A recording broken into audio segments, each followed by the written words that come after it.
NFT marketing is changing rapidly. In 2025, the game is going to look completely different than it has in 2024 and in previous years. The good news for us is that these changes create new opportunities for us to build and capitalize on. And the reason I know this is that through Unfungible, my team and I have had the chance to work with over hundreds of the top projects over the last 3 years, with many of whom are currently 2025's most anticipated launches. I won't name them, but you would probably recognize their names if I were to tell you. And over the years, we've seen how marketing has shifted and which direction it is moving. So in today's video, I'm going to be telling you about the 5 ways NFT marketing is changing and how you can use these opportunities to build your project. The first of these trends is AI-generated NFT collections. For most of 2024, we've seen AI art kind of look clumsy and clunky,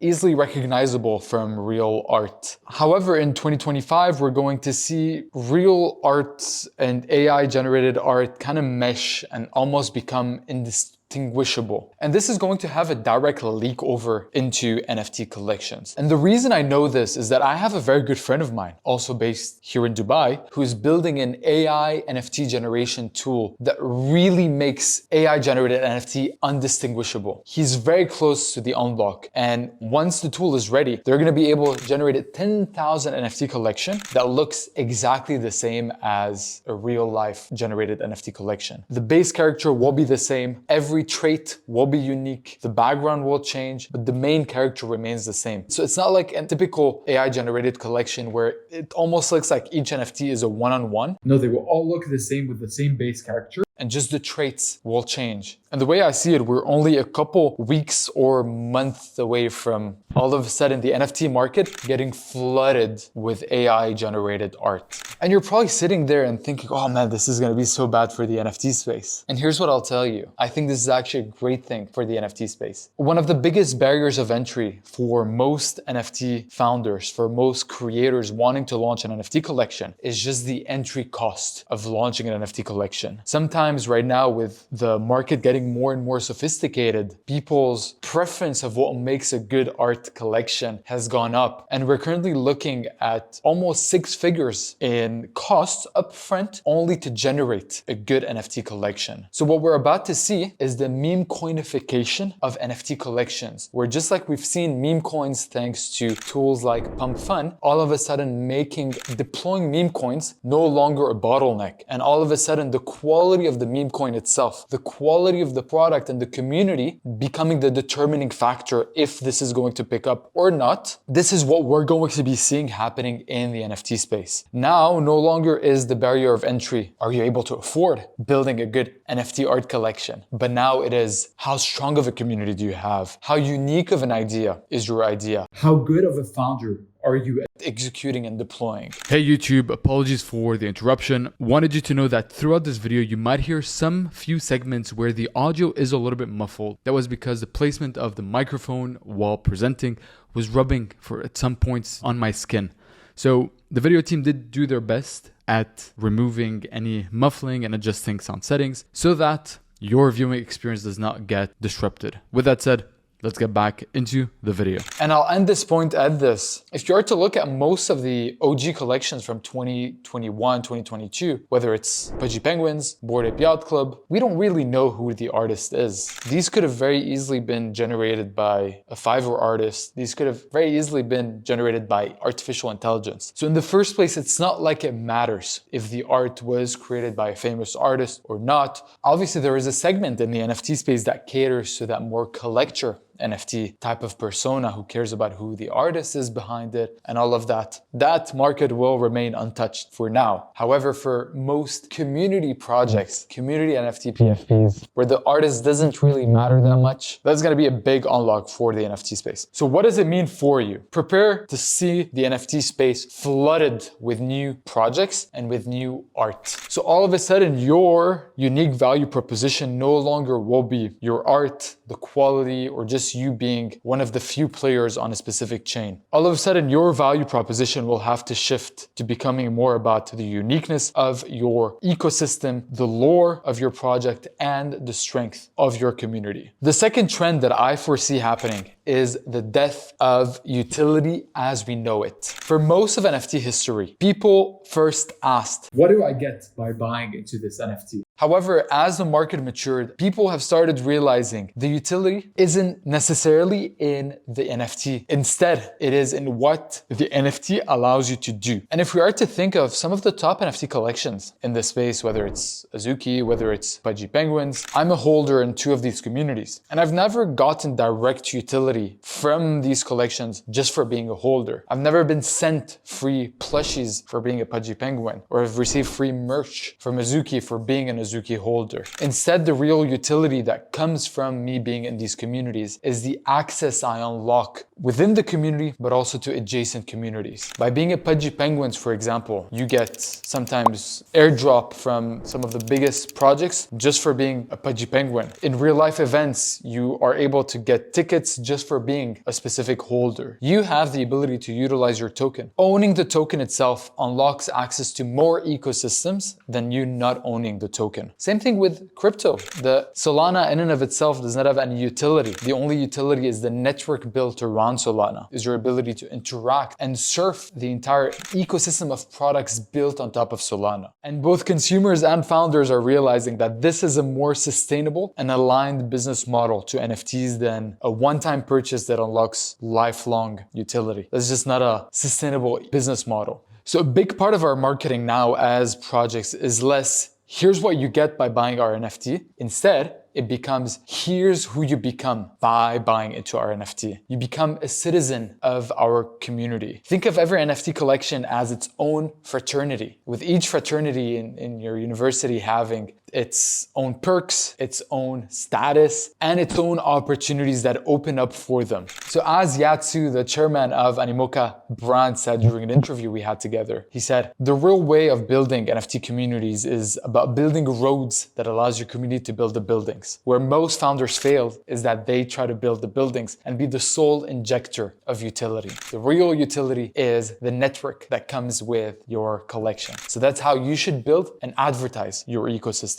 NFT marketing trend number 3, which is more emphasis on building in public. This was a conversation that I had with Zagabond, founder of Azuki, during a podcast interview we did together in Singapore. And one of the questions I asked him was regarding his transformation as a public-facing figure for the community. I asked him that for most of Azuki's history, you, Zagabond, were building in silent and really just shipping in public. But now, in the year of early 2024, mid-2024, we've seen a shift where Zagabond all of a sudden started becoming more of a front-facing type of persona, the type of founder that goes to events more, that is on podcasts, just like the podcast we were on, that brings a camera crew inside their office to document how the day-to-day is going. And then I asked him, I was like, well, what inspired this shift right here? He told me, and I'm paraphrasing, that there were 2 forces at play here. The first one was where Azuki as a project was. So the season in which Azuki was made it so that now Zagabond needed to become that front-facing figure, where he could in the beginning build Azuki in the shadows, because as a project, when you're starting off, you're still trying to build the substance. And now that there's something, that's when he can come out. So now the season of building has changed. But also number 2, the second force at play is that the market started demanding for founders to be more front-facing. And Web3 is very much, according to Luca Netz, is the game of attention, is the game of the narrative, is the game of what is hot and how do you position your project as part of that narrative. So building in public really allows founders to capture some of that attention and to maintain it. Because in truth, by building in public, you give your community a home. And if you fail to give your community a home, they're gonna go find it somewhere else. So considering we have been seeing this shift where the market demands more front-facing founders. So considering these market changes, one of the things we've been closely working with a lot of the new projects, especially the NFT projects that are launching, is developing their unique story and their unique positioning. So the story is, what is the origin story? Why does this project even exist in the first place? What inspired this? What is the origin story that can rally the community around what you are building? And number two is, what is the positioning that you're going to have in the marketplace that makes you unique? Because the last thing you want to be known for, and this is the biggest trap for all projects, is becoming known as, oh, you guys are just like Azuki. Oh, so you guys are just like Bored Apes, right? This is like the death trap, because all of a sudden you not necessarily start becoming seen as a derivative, but you just start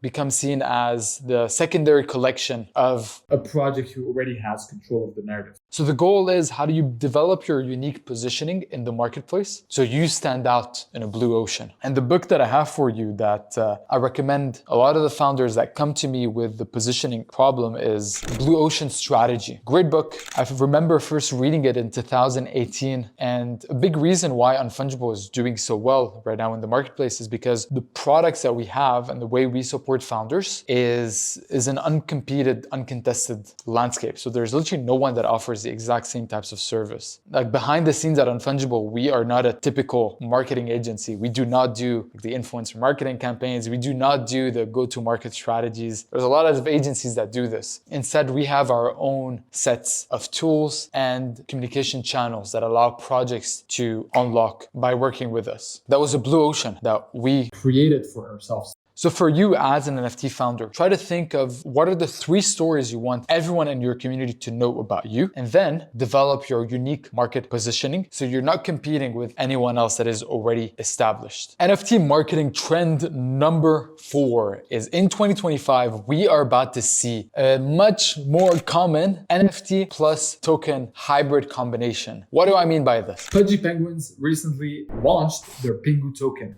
So now they have the NFT collection plus the token circulating on the marketplace. We have Azuki with the up and coming anime token. We have Doodles who announced a token as well. And we have a lot more NFT projects that have announced a token. Now, obviously, launching a token comes with its own sets of risks, and you should only launch a token once you are 100% certain that it is going to be a success, because it oftentimes ends up becoming the Achilles heel, the weak point of your project. So only launch a project once your community sentiment is at an all-time high, your foundation is built strongly, and that you have 100% confidence that it's going to be a success. However, limitations aside, the reason why tokens plus NFT are a perfect mix when it comes to marketing is the token allows for that mass market awareness, top of funnel awareness for your ecosystem. Think about Pengu, Pudgy Penguins token. They have 500,000 unique holders in their ecosystem. These are 500,000 people who now all of a sudden have an into the Pengu ecosystem. But even take that one level above. For 500,000 unique holders, there are millions of people who have looked into the Pengu ecosystem because they have seen the ticker. They've seen Pengu trending on their centralized exchange. They've seen Pengu trading. So they went there and all of a sudden explored the ecosystem to see, hey, is this like something I want to invest in? Is this a good entry point? Should I be paying attention to that? So these are millions of people that all of a sudden got exposed to Pudgy Penguins and heard of the ecosystem, most likely for the first time. So the token acting as the top of funnel, while the NFT acting at the very bottom as the tribal layer for the brand. Really the super fan community for the Pudgy Penguins being the NFT community. The loudest and most loyal community members are the NFT, while the newer members of the community being at the top with the token holders. So you see how all of a sudden the token allowed the ecosystem to explode in front of millions of new eyeballs and millions of new people. And while most people cannot afford a $100,000 NFT PFP, most can afford a couple of dollars of tokens. And here's where it gets really interesting. Pudgy Penguins is a mass consumer brand. It's a B2C product, business to consumer product. Think of all these 500,000 Pengu holders who own anywhere between $1 to thousands of dollars of Pengu. It's easy to forget that these are real human beings that have real lives, that go to the supermarket, that drive their car, and that go to Walmart and shop on Amazon. What does this mean? All of a sudden, these are 500,000 extra people that if they were to visit to Walmart one day or go on Amazon wanting to shop for toys for their kids or just buy collectibles, these are 500,000 new people that have more affinity to the brand to become customers of the Pudgy Penguin turn in real life products. So you see how all of a sudden having hundreds of thousands of more people into the ecosystem all of a sudden translate to more business for their Web2 products. This combination makes a lot of sense. And I foresee a lot more mass market consumer NFT brands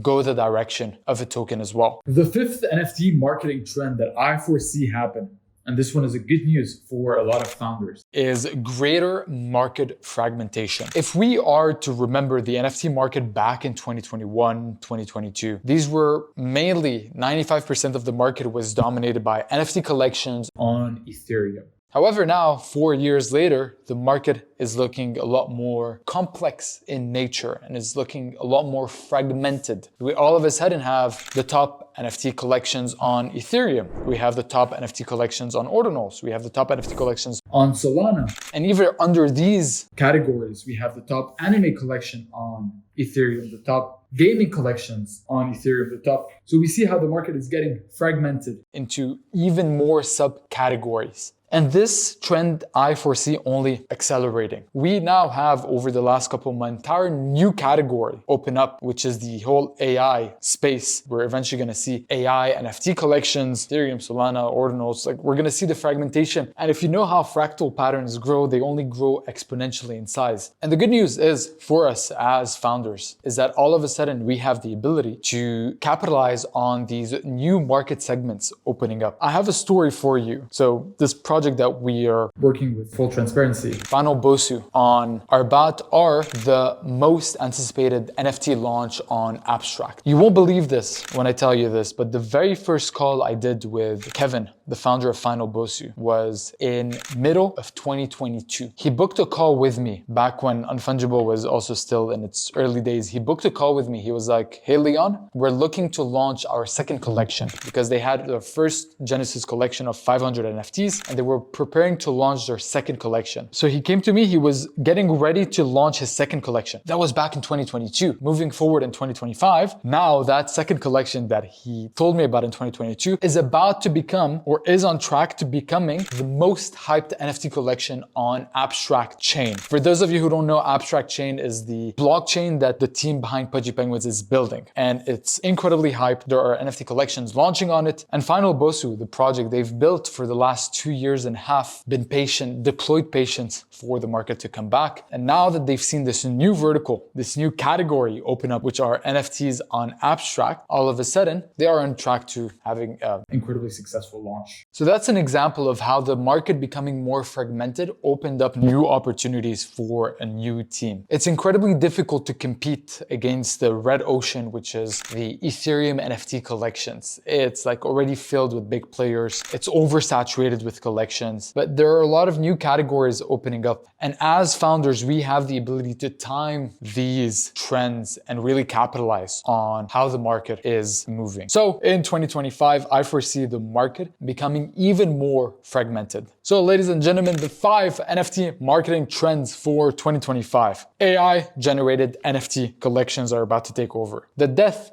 of utility as we know it. Building in public now has become more important than ever. 4, NFT tokens combination or hybrid made in heaven. And finally 5, the market further getting fragmented. My name is Leon Aboud. If we're not connected on X already, make sure you follow me at @LeonAboud_. With that said, I shall see you in the very next video. Cheers.